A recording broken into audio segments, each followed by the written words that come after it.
High above the bustling California coast, a peculiar phenomenon has haunted the ridges of the Santa Lucia Mountains for centuries. Here, among the wind-worn peaks and fog-shrouded valleys, lurk the Dark Watchers, towering, shadowy figures that have mystified hikers, settlers, and locals alike. They appear at twilight, silhouetted against the fading sky, motionless and eerie, always watching, always disappearing when approached. Who or what are these mysterious figures? Despite centuries of sightings, the answer remains elusive, cloaked in a veil of folklore, natural phenomena, and the eerie feeling that someone or something is watching. The Dark Watchers have been a part of Californian folklore for more than 300 years. Stretching from Avila Beach through San Luis Obispo and all the way to Monterey, the Santa Lucia Mountains have long been their home. The earliest mentions of these shadowy figures come from the Chumash Native Americans, who are said to have spoken of these figures in their oral traditions. These stories were carried on by Spanish settlers who arrived in the region during the 1700s. They called the strange figures Los Vigilantes Oscuros, or the Dark Watchers. The descriptions have remained largely consistent throughout the years. Enormous dark silhouettes, often as tall as 10 feet, clad in cloaks and wide-brimmed hats, standing atop mountain ridges. They are always silent, always watching, but never engaging. Their presence is unsettling, not aggressive. They simply appear and disappear, leaving only the chilling sensation that you've been observed. No one has ever seen one up close. According to local lore, they vanish before anyone can get too near.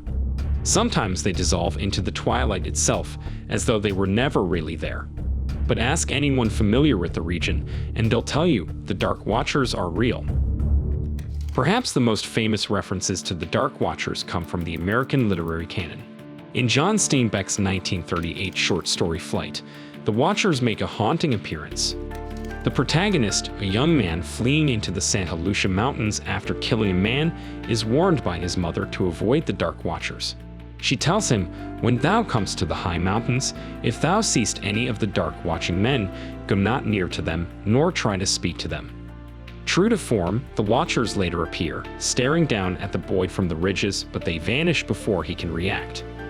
Steinbeck's connection to the Watchers ran deep. His mother, Olive Hamilton, reportedly believed in their existence and would leave them offerings of fruit, nuts, and flowers during her lifetime. It's said she was convinced that the Dark Watchers were spirits or guardians of the mountains. Poet Robinson Jeffers also wove the Dark Watchers into his work. In his 1937 poem, "Such Counsels You Gave to Me," Jeffers describes them as mysterious, otherworldly figures who look human, but certainly aren't. His portrayal suggests that the Watchers might be more than just an optical illusion. Perhaps they exist on the boundary between reality and the supernatural, always watching, never revealing themselves. The legends surrounding the Dark Watchers haven't faded with time. In fact, sightings continue to this day. Take, for instance, the story of a Monterey Peninsula high school principal who encountered one of the figures while hiking in the 1960s. The man claimed he spotted a dark figure standing on a rock, quietly surveying the mountains. When he called out to his fellow hikers, the figure disappeared, as they always do.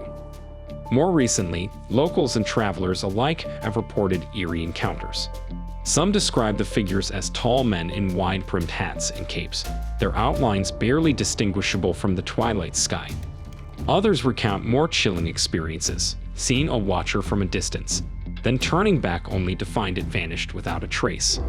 In some tales, those who go looking for the Watchers are said to disappear themselves, never to be seen again.